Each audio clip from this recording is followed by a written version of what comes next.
அஸ்ஸலாமு அலைக்கும். Welcome to Riya சமையல். நாம் இன்னைக்கு பார்க்க போகிற ரெசிபி ஒரு டெசர்ட் ரெசிபி. எப்போவுமே எல்லாத்துக்குமே டெசர்ட்னால் ரொம்ப பிடிக்கும். பட் கேக் ஐட்டம்ஸ்னு பார்க்கும்போது நம்ம ட்ரை பண்ணுறதுக்கு பயப்படுவோம். என்ன வருமோ வராதோ அப்படிங்கிற பயம்தான், வேற ஒன்றும் இல்லை. கரெக்டான மெஷர்மெண்ட் கொடுத்து செஞ்சோன்னு சொன்னால் கண்டிப்பாக கரெக்டாக ஒரு கேக் ரெசிபீஸ். ஃபர்ஸ்ட் டைம் சொதப்பலானாலும் செகண்ட் டைம் தேர்ட் டைம் மறுபடியும் செய்யும்போது ரொம்பவே கரெக்டாக வரும்.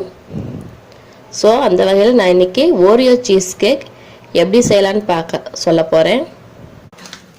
இப்போ இந்த பிஸ்கட்ஸை க்ரஷ் பண்ணி எடுத்துக்கலாம்.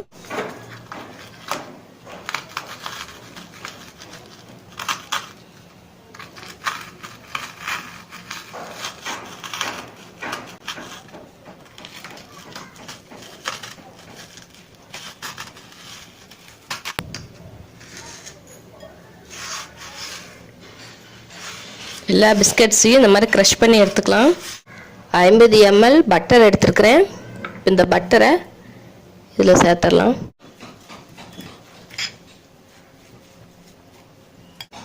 பட்டரோட பிஸ்கட்ஸை மிக்ஸ் பண்ணி வச்சுருக்கிறேன். ஒரு பேக்கிங் ட்ரே ஒன்று எடுத்துருக்கிறேன். இதில் இந்த பிஸ்கட்ஸை போட்டுடலாம்.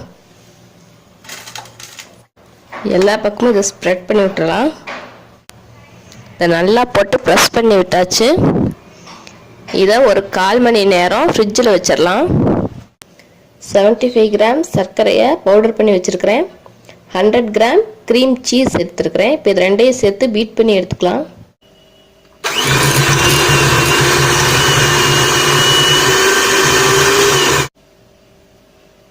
பவுடர் சுகரை இதில் சேர்த்துக்கலாம். நல்லா மிக்ஸ் பண்ணிக்கலாம்.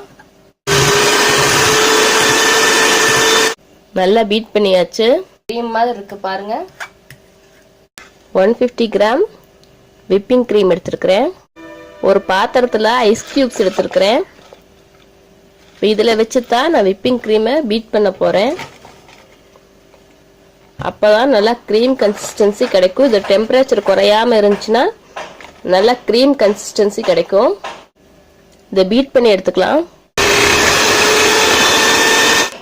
வெண்ணிலா எசன்ஸ் 1 டீஸ்பூன் சேர்க்கிறேன். விப்பிங் க்ரீமை நல்லா பீட் பண்ணி எடுத்தாச்சு.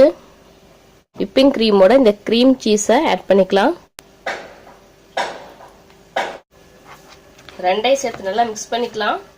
ரியா சமையலை சப்ஸ்கிரைப் பண்ணுங்க. அப்படி பக்கத்தில் இருக்க பெல் சிம்பிளை கிளிக் பண்ணிடுங்க. அப்போ தான் என்னுடைய அப்டேட்ஸ் உடனுக்குடன் நீங்கள் பார்க்க முடியும். ட்ரேல இந்த க்ரீம் சீஸ் விப்பிங் க்ரீம் எல்லாம் மிக்ஸ் பண்ணி வச்சுருக்க மிக்ஸிங்கை சேர்த்துடலாம். எல்லா பக்கமும் இதை ஸ்ப்ரெட் பண்ணி விட்டுறலாம்.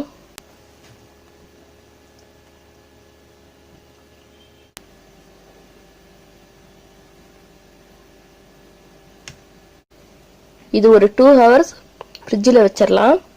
2 hours கழித்து இது நல்லா செட் ஆனதுக்கப்புறமா எடுக்கலாம். வெளியே எடுத்து வச்சிருக்கிறேன். மில்க் சாக்லேட்டை மெல்ட் பண்ணி வச்சிருக்கிறேன். இந்த சாக்லேட்டை போட்டுடலாம்.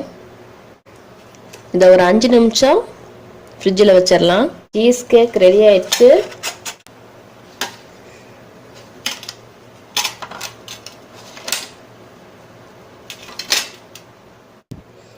Oreo cheese cake ready.